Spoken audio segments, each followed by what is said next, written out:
Alors, deuxième petite vidéo sur la sélection par plage de couleurs pour vous montrer que, bon, ici on avait une image plus ou moins idéale pour faire la sélection. Ce sera encore un petit peu le cas dans ce qu'on va faire maintenant, mais on a une sélection qui était de l'ordre du noir et blanc, hein. Nos personnages étaient blancs et ce qu'on ne voulait pas était noir, hein, sur notre masque. C'est-à-dire oui, non, je prends pas. On va voir que dans les sélections, on peut être beaucoup plus subtil avec ici un exemple très concret où on va venir sélectionner un nuage. On pourrait sélectionner de la fumée également, hein, c'est des choses qu'on a régulièrement fait dans les cours. Des éléments comme ça peuvent être sélectionnés. On va aller chercher, voilà, cette image-là et notre nuage. Voilà, qu'on va ouvrir tous les deux dans Photoshop. Vous voyez pourquoi j'ai pris cette image-ci, hein. Et on va venir amener notre nuage dans le tableau de Magritte et on va le faire passer derrière l'autre. Vous allez voir, ça va pas prendre très longtemps parce que là aussi on a une image plus ou moins idéale dans la mesure où si on devait sélectionner tous les éléments de ce nuage à la main, ben, c'est tout simplement pas possible. Mais en fait, on pourrait définir ici notre sélection comme étant tout ce qui n'est pas de ce bleu-ci, plus ou moins en tout cas. Et donc, je vais chercher mon outil sélection plage de couleurs. Je vais prendre ma pipette et taper ici dans le bleu. Et on voit que... Alors, on a vu qu'on pouvait inverser les sélections, les masques, etc. Mais vous avez aussi à ce niveau-ci, un bouton, une petite case à cocher inversée qui vous permet directement de prendre ce qui vous convient. On va faire comme ceci. Je vais veiller à ce que tout le ciel soit le plus sombre possible, sans aller tout à fait dans les extrêmes. Hein, et faire comme ceci.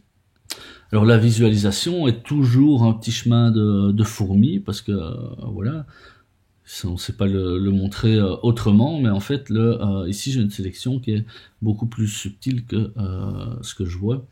D'ailleurs, si je fais un simple copier-coller, vous allez voir que j'ai copié-collé mon nuage. Je reviens en arrière, tac, voilà. Mais plutôt que de faire un copier-coller, moi je vais utiliser mon outil favori qui sont les masque de fusion, hein, ce qui va me permettre de venir affiner un petit peu, parce qu'ici par exemple je vois que c'est pas noir, c'est gris, hein, donc je devrais venir probablement retravailler un petit peu ça dans mon image. Alors ceci, je peux déjà le prendre et venir, on le voit hein, d'ailleurs sur le coin ici en bas à gauche, je pourrais venir le retravailler tout de suite d'ailleurs, hein, comme ça. Alors on va le laisser là. On va venir sur le masque. Bah, pourquoi pas venir chercher notre outil densité plus ici qu'on avait utilisé dans l'Empire des Lumières de Magritte. Une dureté 0, une grosse brosse, une exposition assez faible et on va attaquer uniquement les tons foncés. Et on peut venir... Alors ce qui nous intéresse, c'est vraiment la limite de notre image pour pas avoir des coins, des verticales, des horizontales. Et donc on va venir tout simplement faire ceci. Et je pense que ça devrait suffire. Donc ce que j'ai fait ici, c'est de foncer les tons foncés. Ce qui était gris foncé est devenu noir. Normalement.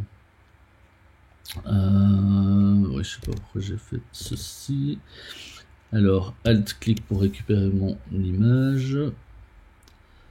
Et je vais venir déplacer ceci. On voit que je n'ai plus hein, le coin qui me posait problème. Et on va le déposer dans notre tableau de Magritte. Vous voyez que le résultat est pas mal, hein. C'est pas très complexe, on n'y a pas passé des heures, et on a un résultat quand même assez convaincant. On va le mettre comme ça, comme ça. peu importe. On va le mettre comme ça, et alors, maintenant j'aimerais bien qu'il passe derrière la porte comme l'autre. Ben là, je vous le donne en 1000, c'est pas bien complexe non plus. Petite sélection rectangulaire ici. Je vais sur le masque de mon nuage, et un petit coup de pinceau en noir sur le masque, c'est-à-dire que je rends les pixels transparents. Ok. Alors attention, si vous êtes trompé à ce stade-ci et que vous dites ah ben non, je vais les faire réapparaître, et vous reprenez du blanc, regarde, tous les pixels originaux sont toujours là, et donc à ce moment-là, je vais avoir ce problème-ci. Hein. Donc bien faire attention à l'ordre dans lequel on va faire les choses, mais ce sont des outils vraiment assez puissants. Je vais cliquer sur le mauvais lien. Hein, donc ici, je pourrais le descendre plus bas,